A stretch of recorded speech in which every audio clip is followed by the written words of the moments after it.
peeled the plastic off. So this GoPro right here, this one, this is brand new GoPro. And I finally peeled the plastic off. Obviously the plastic on the lens was already off, but the front screen and the rear screen. So far it seems like these Wasabi batteries may have fixed the issue. Maybe this isn't, excuse me. Maybe this isn't the way it should have gone, but this is the way it's going to go with mine. I think I can kind of see where, not that they went wrong with wiring, because when a manufacturer does something, that's kind of what it should be, right? Except for the fact that with the wiring from this truck, it was absolutely terrible. Now watch this. It's basically the lighting system that I found was pretty much the issue for me. I'll show you what I've done as opposed to what it was. I kind of get why they did it potentially the way they did, because it made it look cleaner, but cleaner isn't necessarily the best functional way to go. Could have been other ways to do this, and there still are other ways to handle this if you really don't like to see the wiring like what I'm going to show you right now. The lighting system is essentially in this location. It's on this side of the truck. So we had a lot of wiring issues up and inside here in the fender. And then on the back, what was really bad was where the tire comes into contact with the body. All of the light wiring for the rear was like here. They had a whole bunch of these clips, which are pretty cool. I do like these clips. I don't think this was really the right way to go. There's also another channel that they probably could have used, but that may have caused chafing as well. But there is a gap that's right up in here that you could potentially put the wire in. The problem is that the wire is just a little bit too short. Now, the way I've got it right now, yes, you can see the wire. It's unfortunate, but you know what? The way I've got it situated now, I'm going to get rid of these green zip ties. This was just a temporary solution just to make sure that all this was going to work. So you can see, same thing there. You got a green zip tie down in there. You got another one down in there somewhere. And then another one there. And then another one in the corner. So when you flip the body up, right, you got to like basically this point right here.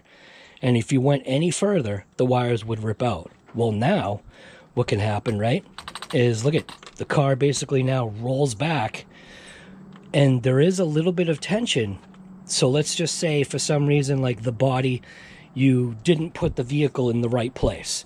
The body still is able to pull these connections out without ripping out the wires. I've loosened it up from here. There was no additional wire inside the receiver box. I know somebody had said, hey, just pop off the receiver box. But what I had showed was I had opened up the receiver box in the first place. When I did that, I obviously inspected the wiring, realizing that there wasn't any wiring to, like, spare. Like, it was already all the way out. So here's what I did. So on this part of the fender, they had the little things right here, the little whatever it is, wire loom connectors, literally stuck right on this painted surface right here.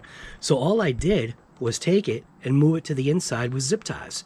So I took everything apart and made it so that now there's not going to be any issues. There's no collision, there's no rubbing.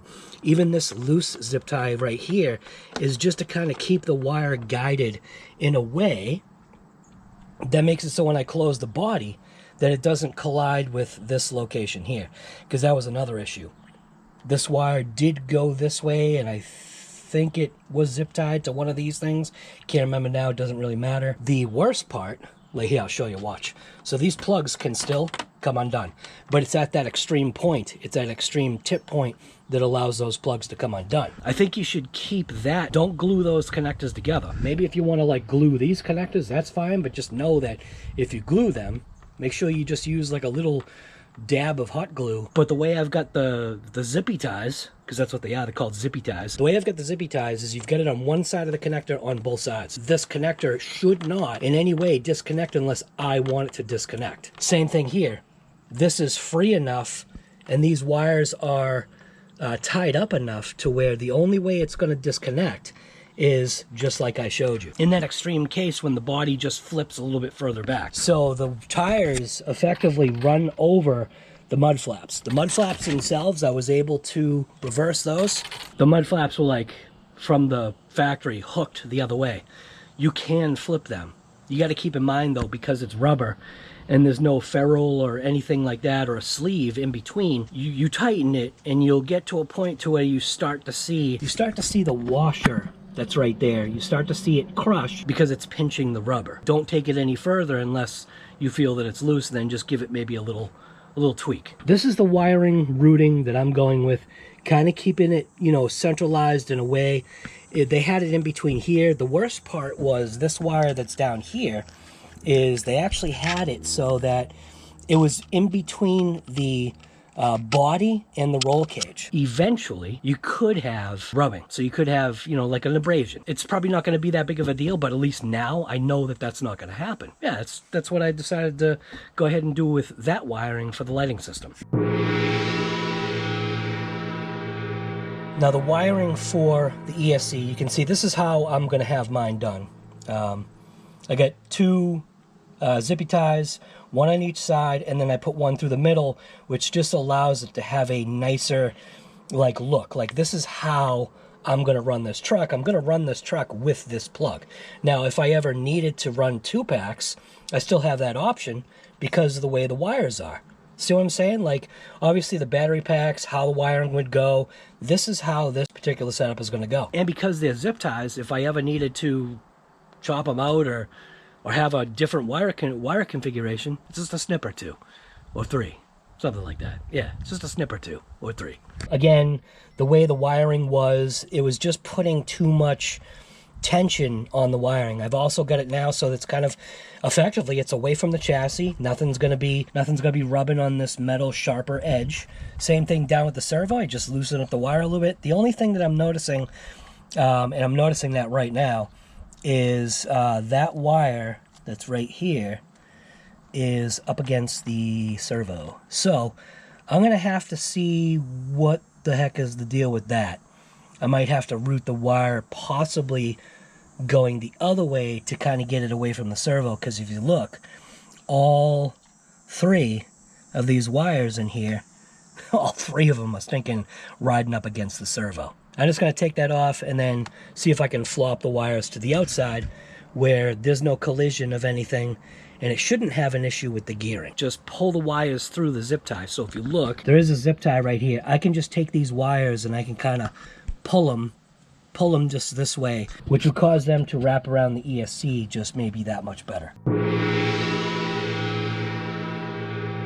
Personal preference.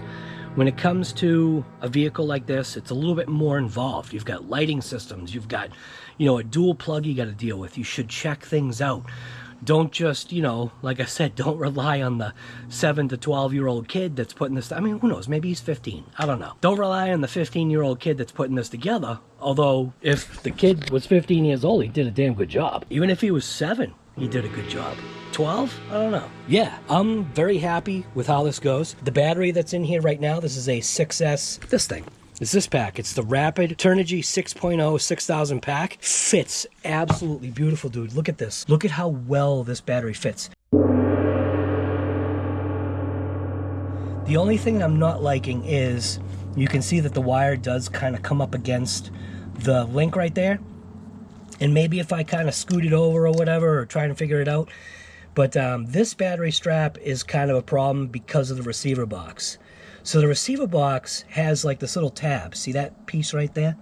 So the receiver box has a little tab where it kind of like goes in, interlocks down, and then you can go ahead and put the clip in. Well, the problem with that is it's located right where the battery strap is. So this might be a candidate for moving the battery strap somewhere else. It's really not going to be too much. I mean, unless you kind of put it just basically right here, and then the battery strap is probably going to be a free battery strap. The way these straps, I think, are designed to be used is exactly the way I've got it shown right here. It's actually overlaid. See, look at this. See how the battery strap goes like this? So the battery strap goes down and around. You have to like, you have to swedge the you have to slide the pack in either way, however you're going to do it. That's what I came up with. So keeps the battery strapped in nice, even though this one's really not holding on that well because of just because of clearances. See how there's like a terrible clearance where the battery strap is? Kind of doesn't make any sense. That's like one of those things that I talked about yesterday, is that, you know, every once in a while, you know, you get like a company like this is making a phenomenal product, but then you go, well, that's kind of stupid. That's one of the stupids. Do you know what I'm saying? Like, what person in their right mind thought that this was the correct placement for a battery strap? Literally should have slid it this way. It would have been right here, and you would have got better engagement because you wouldn't have this brace right here in the way. This is going to be the first run of the FMS 1/7 scale Bronco. And is this thing really a fun haver? I think so. I'm watching the hummingbird at the feeder. I got scammed, dude. I got scammed for 500 bucks. Looking at that bird feeder made me just, oh yeah, that's right. I got scammed for 500 bucks. So here's the truck now with a 4S pack in there. And what I will tell you is these straps are way too long for a short stack of a 4S pack. It does have the 2 plugs in there, so what I'm almost seemingly assuming is that the packs that maybe they're thinking you're going to throw in there if you're trying to achieve that 4S, because this is a 4 to 6S rig, is maybe they're thinking some real just, oh, I actually have 2 2S packs that are like 10,000 milliamps. That maybe that's what this is for. But they have to sit this way. Like the way they're configured, you know what I mean? Like they'd have to sit that way. That would probably work. But a conventional regular 4S pack doesn't really fit in well. The foam block that they had in the back here, I ended up using it there just to kind of like give a little bit of clamping power because these straps are so dang long.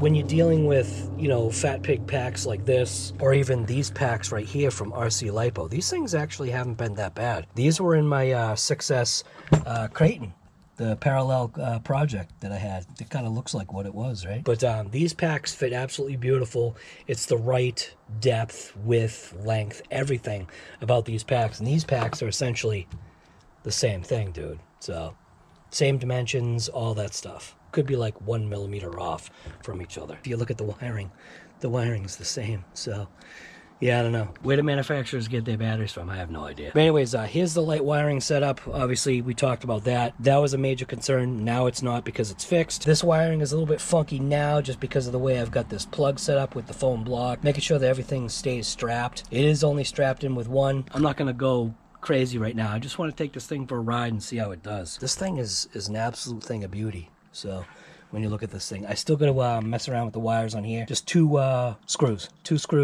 pop that out, slide the wires onto the other side. I think that'll be better. It'll get away from the servo. I'm not sure why they did it that way, but that's how they did it. So looking at here, you can see there's the wires in the back. Here's the wire plug in the intermediate. Body is now at that nice 90. And yeah. When you put the body down, what I noticed was that if you just line up the back, like you can see the post right there, right? So all you have to do is just line up the back, and then the front is absolutely perfectly. See, I know, I almost killed you, huh? But the front ends up being absolutely perfect. So just throw it in the back first, and you're good to go. SKYRC GPS is in there. You can see my wire right there. When you look underneath, no issues. That's kind of, I guess, how it should look now. That's better than what it was. Now I'm not going to have foolish chafing and wires pulling out to where you can't tilt the body back all the way. So, but SKYRC GPS holder from RC Guy Garage Merch Shop, my store. I was going to say something. PayPal's a piece of garbage. I was scammed for 500 bucks from a online seller. They were only supposed to charge me 40 bucks and change, and when it went into my account, it was 500 bucks, $495 and something cents. Friggin' scam. It said literally 69,696 JYP, no, JPY, Japanese yen. I don't want to use PayPal anymore. So anyways, there we go.